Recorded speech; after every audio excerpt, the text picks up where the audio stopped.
Hi, my name is Tamara Elamine, and I'm here to talk to you today about the Great Recession of 2008 to 2009, causes and responses. In 1999, Congress enacted a change to the Gramm-Leach-Bliley Act, herein referenced as GLBA, to help stimulate the economy by enabling the financial sector to grow their lending portfolios. The changes enacted... This isn't the one I want. Hi, my name is Tamara Elamine, and I'm here to talk to you today about the Great Recession of 2008 to 2009, causes and responses.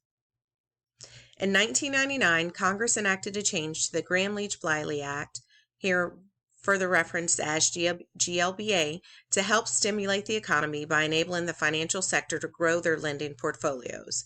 The changes enacted by GLBA removed the limitations placed on financial institutions by the Glass-Steagall Act of 1933.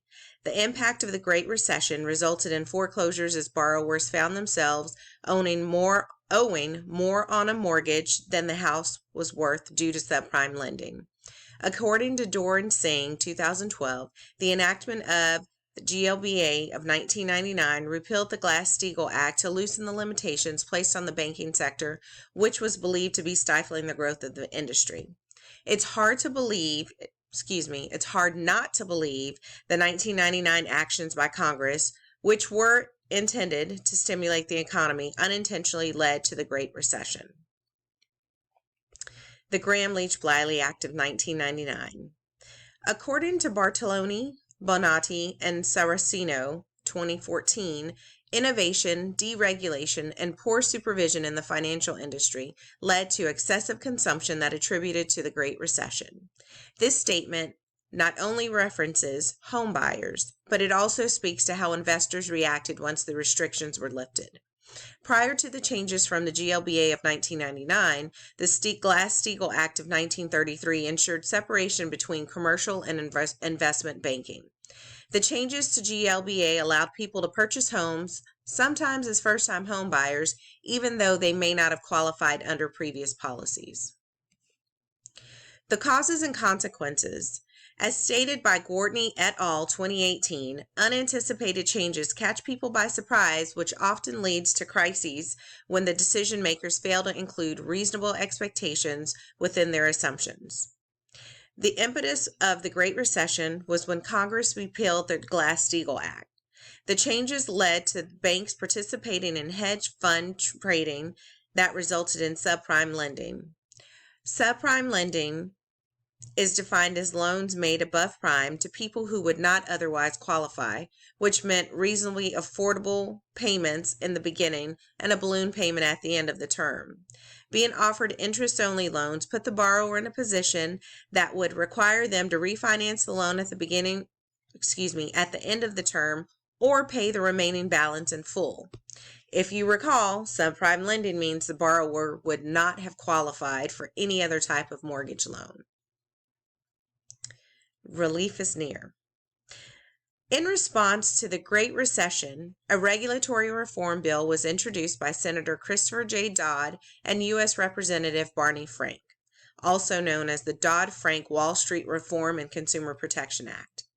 The bill was enacted to reverse the too-big-to-fail theory by enforcing laws that will require financial institutions to conduct the necessary diligence to ensure borrowers can afford the mortgage loans not only in the present but also in the foreseeable future. The requirements of the law also required lenders to cap certain fees as well as hold the lender accountable for informing the borrower of the costs associated with home ownership prior to closing the loan, by providing the borrower with additional disclosures for real estate transactions. The Dodd-Frank Act was formed as a safeguard to prevent the possibility of future recessions due to a mortgage crisis. So, although the changes implemented by the Act place unreasonable requirements on the lending industry, even causing some of the loan brokers to fail, it ensured consumers would not be placed in the same predicament experienced during the Great Recession. While I do not foresee any future recessions as a result of the mortgage crises because of the Dodd-Frank Act, 2020 did present challenges resulting from the pandemic, which almost led to another recession. And while the threat of a recession due to the coronavirus was not the result of a policy, the lawmakers still had to find ways to ensure the economy was able to remain stable during this time. Economic policies. 3 economic policies or actions that can be implemented to avoid future recessions are a fiscal policy that would limit the amount of spending and taxation that is placed on programs that are meant to be helpful for future home buyers, such as Fannie Mae and Freddie Mac. Reduce interest rates for a period of time to help stimulate the economy without negatively impacting inflation, and hold lenders accountable for educating borrowers from the origination of the mortgage loan to the payoff with regard to financial investments.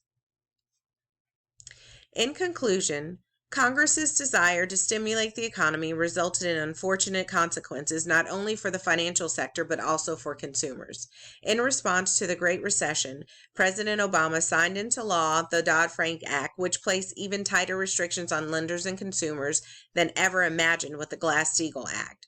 While many people have adjusted to the changes in the housing industry, financial institutions still struggle to meet the requirements of the regulation, which has caused somewhat of a burden on homeowners.